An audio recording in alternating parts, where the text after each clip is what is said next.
expecting very much of me. So that's the good news. We all know how much energy efficiency makes sense. We've heard a lot about that this morning. We've seen some of the extraordinary savings that can be made. I love writing about energy efficiency because it's such a rich field.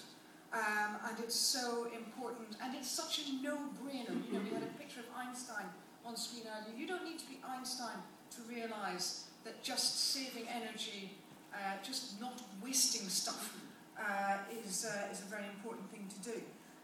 Some of the stories that I hear on energy efficiency are just extraordinary. I recall speaking to one manufacturer. It's a company that made cars. I don't know whether you know what swarf is. Swarf is a wonderful word, English word, but I'm afraid I can't translate it. But swarf is the kind of the shavings that you get. If you cut a piece of metal, you get these little sort of shavings along the edge. And when you're making stuff out of metal, you've got to take this swarf off. Now, this company, the person whose job it was to remove the swarf when the metal had been cut, the person was doing it with compressed air. They had a sort of big machine, and they blow this swarf off the metal with compressed air. Now, this was costing a fortune, because compressed air is not that cheap, and it takes quite a lot of it to remove this stuff. So guess how they saved energy? Guess what they replaced this compressed air gun with? Oh yes, cutting-edge technology. They gave the man a brush. From then on, he brushed it off, and it worked just as well. So what we're talking about here is quite often quite simple solutions. This is not rocket science. But why are we not taking up these simple solutions? That's the question. I've been writing about these issues for more than 10 years now. And it's a matter of complete incomprehension to me that companies are not taking up the extraordinary opportunity of energy efficiency. So I thought I'd look at why this is. You've heard the old joke, you know, about economists. There's two economists walking down the road, and one of them sees on the ground a 50-euro note and says to the other, oh, you know, 50 euros. The other one says, don't bother picking it up. Why not? Well, because if it was really there, someone else would have already picked it up.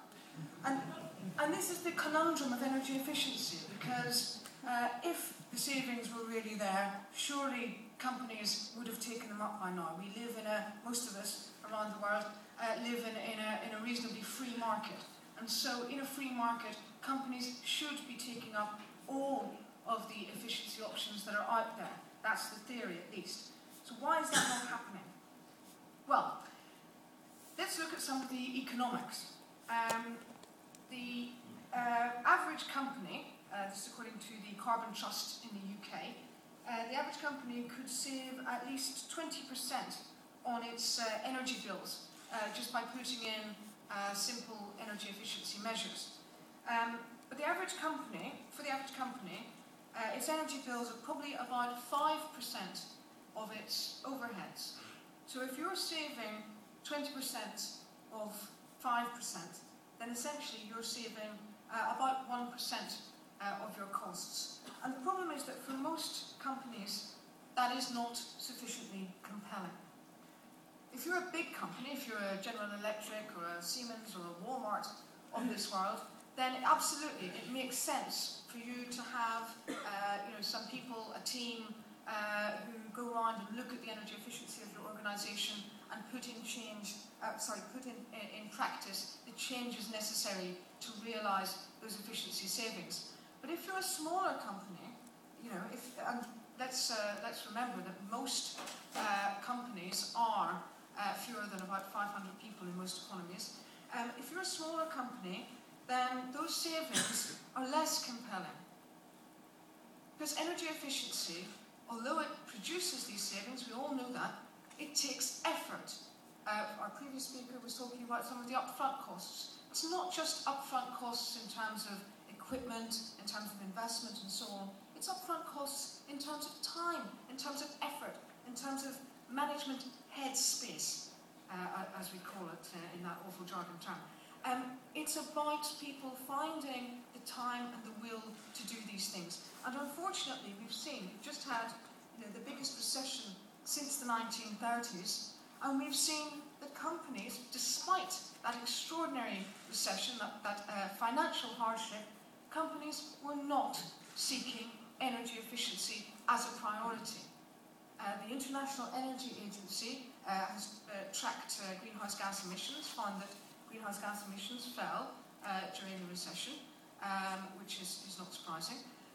But they found that 75% of that fall, 75% of those reductions came simply through lower output, not through policy, not through companies seeking efficiencies.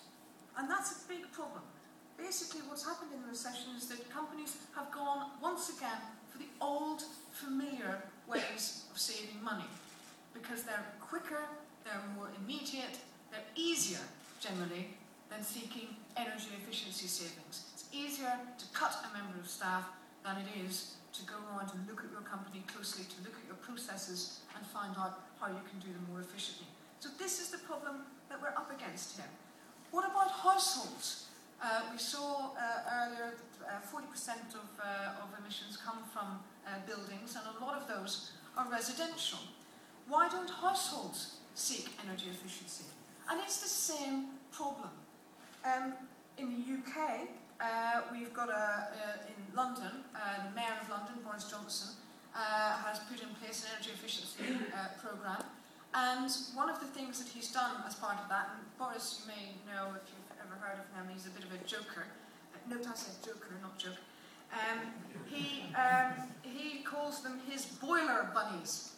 And the boiler bunnies are people who go around knocking on people's doors and explaining to them how, if they fitted a more efficient boiler, and there are assistance for them to do so, there are grants and so on, how they could save money on their heating, how if they fitted insulation they could save money, how if they fitted double glazing they could save money. Well, these boiler bunnies have been astonishingly successful so far.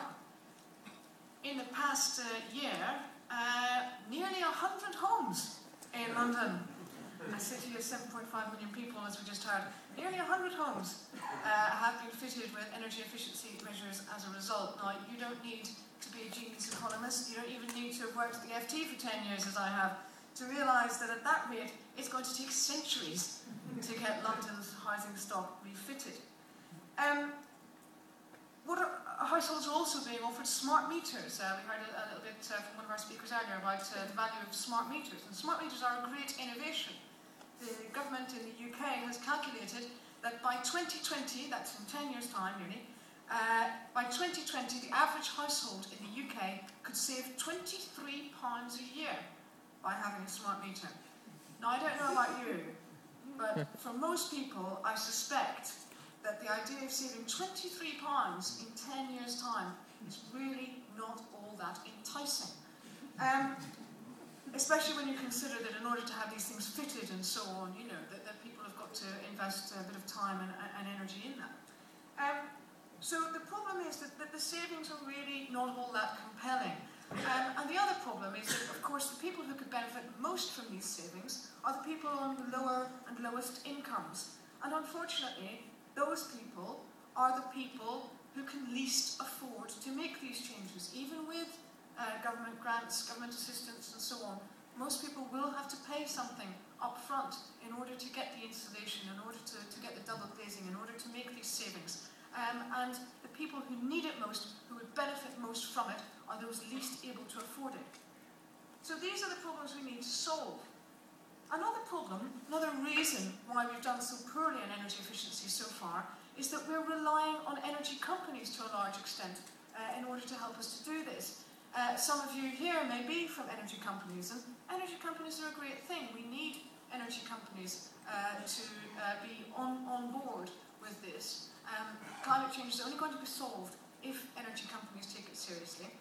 But the problem is that asking energy companies to make us more energy efficient is a bit like putting a fox in charge of the hen house. again, you don't need to be a genius economist, you don't need to have worked at the FT to work out that asking a company to sell you less stuff is not that wonderful an economic proposition. So energy companies really don't have an incentive in a free market to sell us less energy. And that's a problem that we need to overcome. So, I've been here before. I've talked to you as in kind introduction, as you were reminded a couple of years ago. And the message over the past few years has changed somewhat. So the message I'm going to leave you with is just looking back over where we've come from and the problems that we still need to solve that I've just outlined. In the beginning, energy efficiency, talking about energy efficiency, was all about education, education, education, as the UK Prime Minister Tony Blair used to say. He wasn't talking about energy efficiency, he was just trying to get elected. But it applies to us here in this room as well. That people need to be educated. Households and companies need to be educated about the benefits. But as we've just heard, as I've just been pointing out, sometimes the benefits are just not big enough to overcome the hassle factor for companies to change the processes, for households to install the equipment and installation and so on that they need. So from education, we moved on to insulation, insulation, insulation, because that's what we all need. The benefits there are so obvious. It's an absolute no-brainer. Everything should be fitted. As we heard from our previous speaker, we're still building inefficient houses. This is a joke. It's unbelievable that in 2011 we are still allowed to build houses that don't have a high standard of insulation. It's also unbelievable that in 2011 there are houses that have not yet been retrofitted with insulation. It's such a no-brainer. So that brings me on to my final point, the message I'd like to leave you with, which is that we've had education, we've had insulation. What we need now, ladies and gentlemen, I sternly believe, is regulation, regulation, regulation. Because this is a market failure. We've seen the savings that can result from energy efficiency, but people are just not realising those savings. Why not? The savings are not enough in themselves. That's the bald truth of it. If we want companies, individuals, households to take up these opportunities of energy savings, then we need to push them further in that direction. To some, it may be an unpalatable message. We all believe in free markets. Free markets are generally a very good thing. They have, added to the sum of human happiness in most parts of the world. But the problem is that the markets on their own are not working. Governments have tried to change the economics of energy efficiency. Here in Europe, we've got the carbon trading scheme, and that puts an extra price on carbon emissions. In theory, that should mean that companies are driven to seek out more efficiencies. In practice, carbon price has not been high enough. It hasn't worked. We've had other efforts to change the economics. We've got grants, we've got other financial incentives, we've got financial penalties. So far, sadly, most of them have not been effective enough. So that's why I think the time has come for governments to govern, to put in place regulation, stronger regulation that would mean that companies cannot get away with this, that people who build houses, people who refurbish houses cannot get away with making them inefficient. What we need is for governments to act. Thank you very much.